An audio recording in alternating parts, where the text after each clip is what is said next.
Hello everyone and welcome. My name is Christina Raskin and today I'm talking about Virabhadrasana 2 or Warrior 2, what the pelvis is doing and how to align that front leg. I'm the founder of Soul Thrive Yoga, and at Soul Thrive Yoga we are passionate about all things yoga.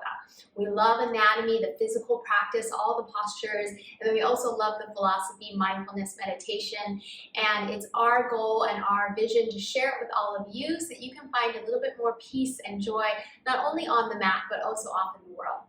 So let's talk about Warrior 2, Virabhadrasana 2. One of the main defining characteristics of Virabhadrasana 2 is that front leg, the toe and the knee pointing towards the short edge of the mat, one direction. This is what's called external rotation in the hip joint.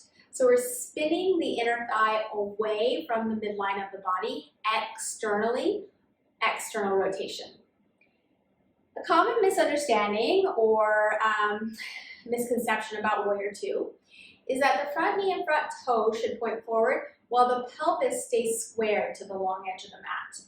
And the problem with this is in order to do that, you would need to have 90 degrees external rotation in your hip joint, which no one has. That is beyond healthy range of motion. So if I'm standing here in Tadasana, this is my neutral or 0 degrees in all of my joints. When I turn my toe and knee out, external rotation, toe forward would be 0, toe straight forward to the short edge of the mat would be 90, somewhere in between would be about 45 degrees. Healthy range of motion in external rotation for most people can be anywhere from like 40 to 65 degrees, not 90, not 90. So there's no way I could keep my pelvis pointing this direction and turn my toe and knee to face the short edge of the mat. That would be 90 degrees. So there's a little trick that you can try to kind of guesstimate how much external rotation you have in your hip joint, and it will be different for every hip, each hip of course. So for this, you could try this laying down on your back, and when you do this, don't let your pelvis rock. You want to keep your hip bones pointing towards the ceiling or towards the sky. Imagine that's the long edge of your mat if you're in Warrior 2. So don't let the pelvis move. Bring the knees over the hips, shins parallel to the floor. You also want to have a natural little bit of a lift in the lower back, the natural curve there. Now without the hips rocking, just open one knee out to the side. Again, if the knee and the thigh bone came all the way to the mat without the hips moving, that would be 90 degrees. Somewhere in the middle would be about 45. So take the leg down as much as you can without the hips rocking. And you can see there, I'm a little bit on the high range, so I've got about 65. And then my other side is actually a little bit less. But you can try that in both hip joints and see roughly how much you have. Now, yes, it will change a little bit once you're warm because your inner thighs will be stretched out a little bit, but it's not just about muscles. It's also about the structure of the hip joint. So this is a good way to kind of guesstimate. And then once you know that, if you're facing the long edge of the mat, toes and knees pointing forward, this again is my 0, and you know, okay, I've got roughly 60, 65, 45, so I'm gonna pretend I have 45 degrees. I'll turn out 45 degrees.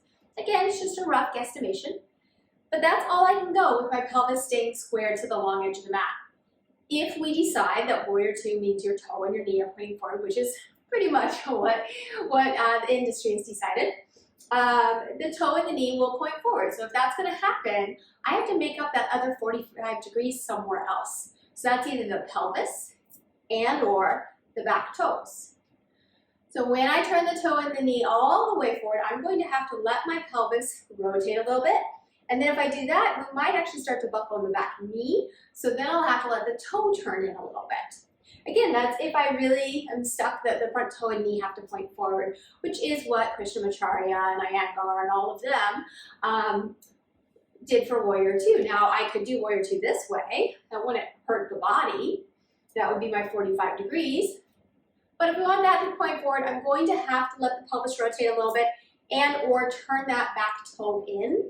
What's more important here than the pelvis being square to the long edge of the mat is that my ankles and my knees are happy. So if I'm collapsing this knee in order to try to square, that's not great for the knee.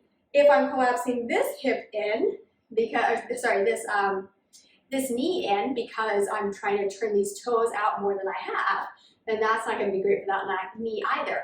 So worry more about weight even between both feet Ankles and knees feeling good, no negative sensation there. And just let the pelvis fall wherever it falls. Let the back toes turn in a little bit if that's going to be more comfortable on your back knee. Give it a shot, let me know how it goes, and I'm here to answer any questions.